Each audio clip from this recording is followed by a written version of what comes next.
Dear faithful friends who are blessed by Allah Subhanahu wa ta'ala, in the year 2025, the world was shocked by the death of the Pope, a spiritual figure respected across religions.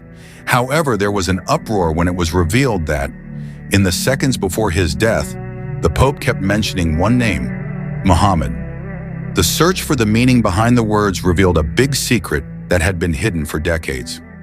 This story follows the journey of Zaidan, a Muslim journalist, who slowly discovers that the Pope has been on a personal spiritual quest that has led him to an unexpected truth.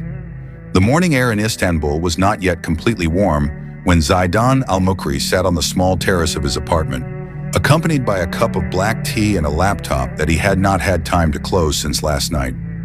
News of Pope Benedict's death dominated almost all international news channels. He was no ordinary religious leader, Zaidan thought. The Pope often became a bridge in interfaith dialogue.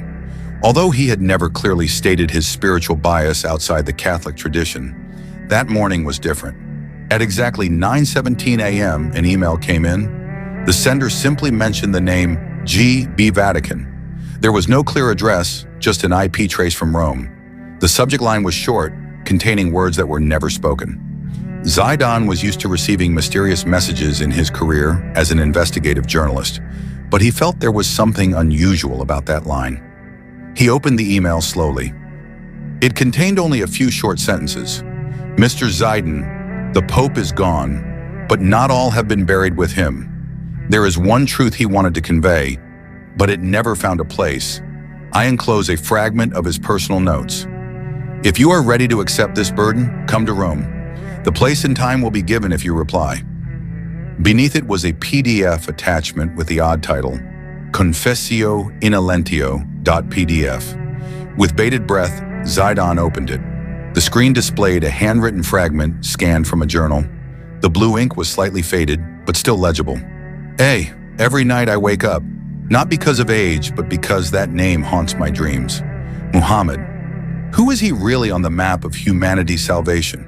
Is it possible that the light does not belong to only one people? Zaidan frowned. He reread phrase after phrase, making sure this was not a hoax. The name Muhammad was mentioned directly by the Pope in his personal journal.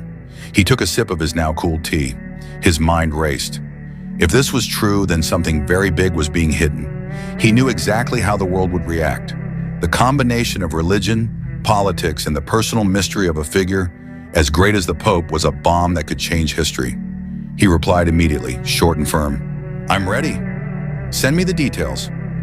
Zaidan never really slept well after that. In his 20 years as a journalist, he had uncovered many dark stories.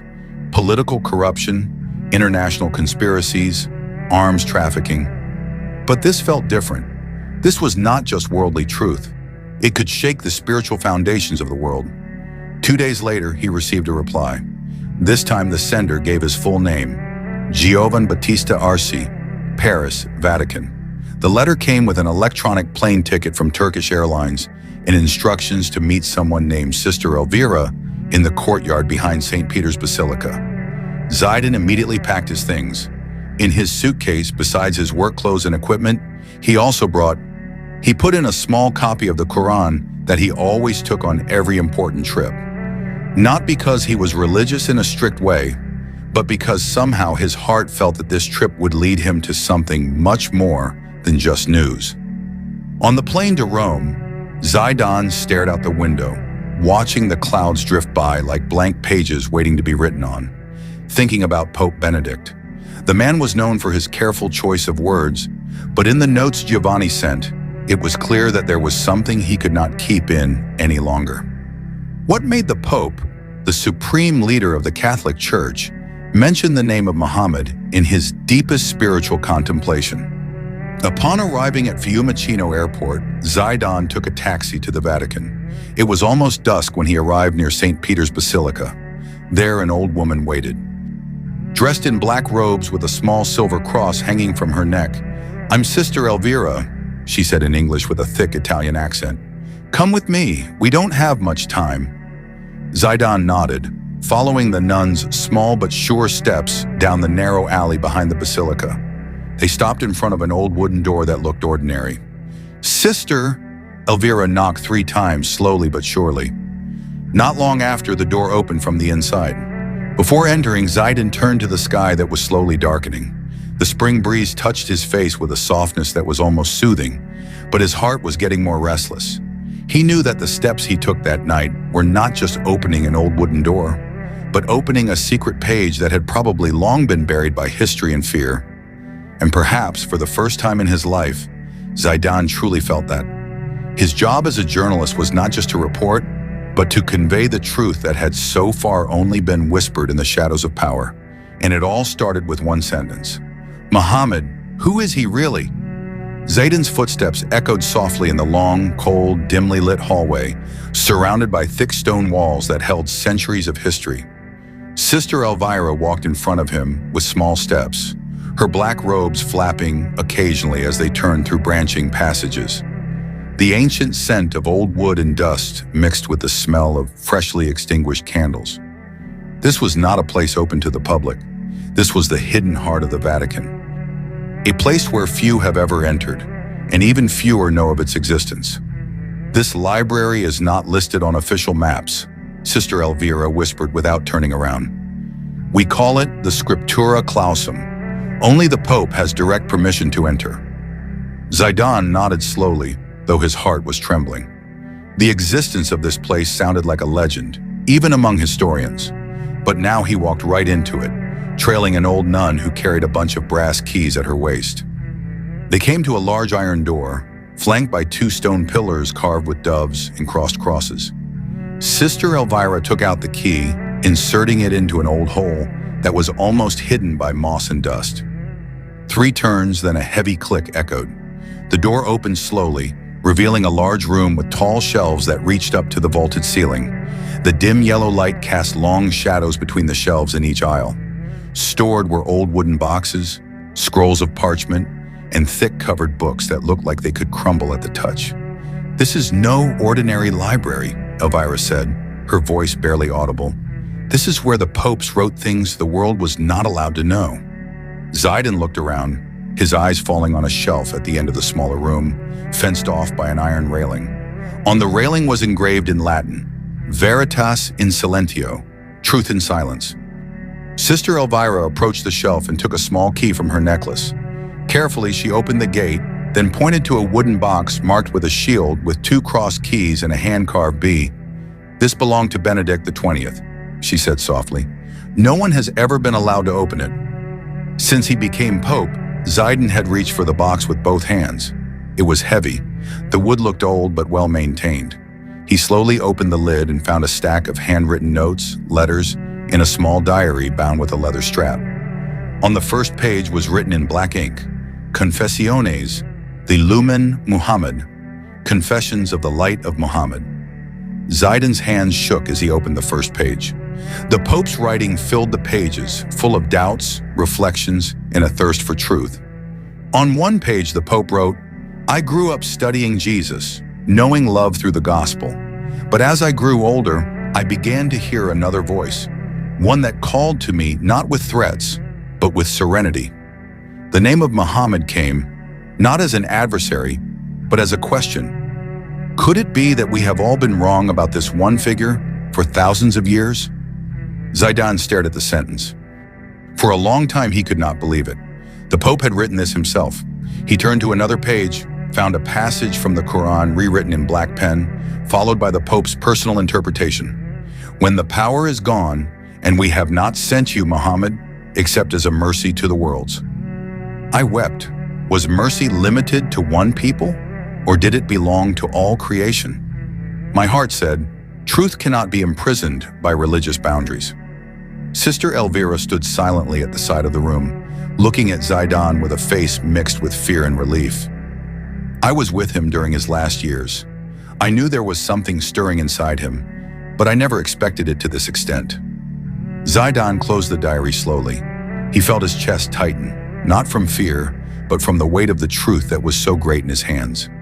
Not just the personal notes of a religious leader, but a piece of the soul of a man who spent the rest of his life searching for the truth hidden behind the walls of faith.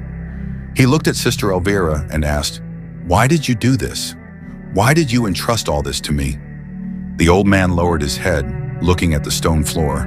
Because I believe that God is greater than any institution, and because I know that if this truth is not communicated, then we have all betrayed the light we all seek. Outside, the Vatican bells tolled 8 times. Night was beginning to creep into Rome, enveloping the basilica in eternal silence. But inside the secret library, the light of a single old lamp still burned, illuminating the beginning of a journey that would change the world. Zaidan knew there was no turning back. What he had opened could not be closed again. And in his heart, the echo of that name kept repeating itself. Muhammad. Morning light filtered through the stained glass of the basilica, casting colorful shadows on the cold marble floor. Inside a hidden room in the heart of the Vatican, Zaidan still sat at an old wooden desk. His eyes were fixed on pages of handwritten notes that had faded with age. Time seemed to have stopped in that room. Outside, the world might still be mourning the death of Pope Benedict, but here Zaidan was confronting the deepest layers of a leader the world had barely known. Doubts, quests, and a name that kept repeating itself, Muhammad. The notes were not in order. Some were fragments of a diary, others were copies of personal prayers rewritten with scribbles and reflections. Zaidan's pages reveal a trace of inner restlessness that does not fit the public image of a steadfast and confident pope. He reads slowly, sentence by sentence, as if feeling every turmoil that is written. Tonight I pray as usual, but my tongue is numb when I reach the end. In the silence, for some reason my heart utters the name, Muhammad. I don't know where it comes from, but it feels sincere, like a call from a distant space, or perhaps from a space inside myself that has been locked away. Zaidan closed his eyes for a moment. He imagined Benedict sitting alone in his prayer room, holding a rosary in one hand and a pen in the other, muttering a prayer as he wrote. But in that muttering, the name of Muhammad appeared, not as an enemy, not as a threat, but as a figure who somehow began to fill the gap in his search. On another longer page, the Pope wrote his own interpretation of a gospel passage, where Jesus says, "I will send you another helper." So far, we have interpreted it as the Holy Spirit, but I began to wonder, couldn't that helper also refer to someone who came after him, namely Muhammad, whom his people call the final prophet, the bearer of the final revelation? Was this just a historical coincidence? Or was there some truth that we had missed because of our arrogance? Zaidan was silent for a long time after reading that passage. He touched the edge of the page with trembling fingers, realizing the weight of the burden a pope must have carried when writing such words. This was not a meditation intended for the public. This is the deepest confession that can only be written late at night, when there are no cameras, no advisors, and no protocol. The Vatican is just man and his God.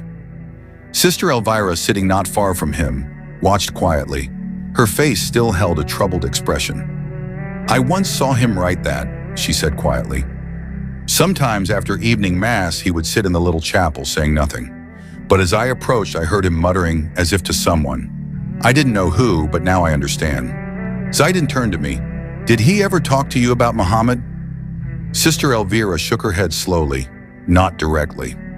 But one night, as we talked about the suffering of the world, he said, "Could it be that God is waiting for us to recognize the light that comes from the east?"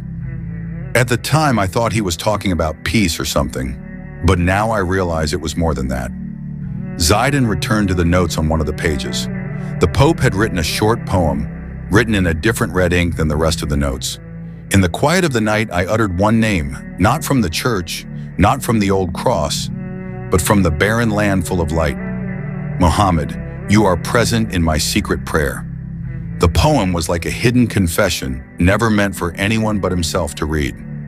Now Zaidan held it, never taking it with him. What would happen if these notes were made public? But Zaidan also knew that hiding this meant bearing the last voice of a man who had spent his life searching for the truth.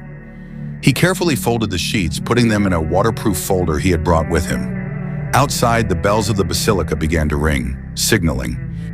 At 9 a.m., the sound echoed throughout Rome, bouncing off the walls of history as if accompanying the great decisions being made in that secret room. Zaidan stood and stared. "Sister Elvira, we must get this out," he said. His voice was steady but slow, not for sensation, but because this was part of the truth the Pope wanted the world to know. He wrote it for himself, but perhaps he wrote it for all of us. Sister Elvira stared at him for a long moment, then nodded. Then we must move quickly because after this, many eyes will be opened, and not all of them will welcome us in peace. The two of them left the room in silence. Behind the iron door that slowly closed again, the hidden name still echoed in the silence. Muhammad, a name that was both a question and an answer. The Istanbul sky was beginning to darken as Zaidan returned to his apartment. His body was exhausted, but his mind was working. In his hands, Pope Benedict's notes were still tightly clutched.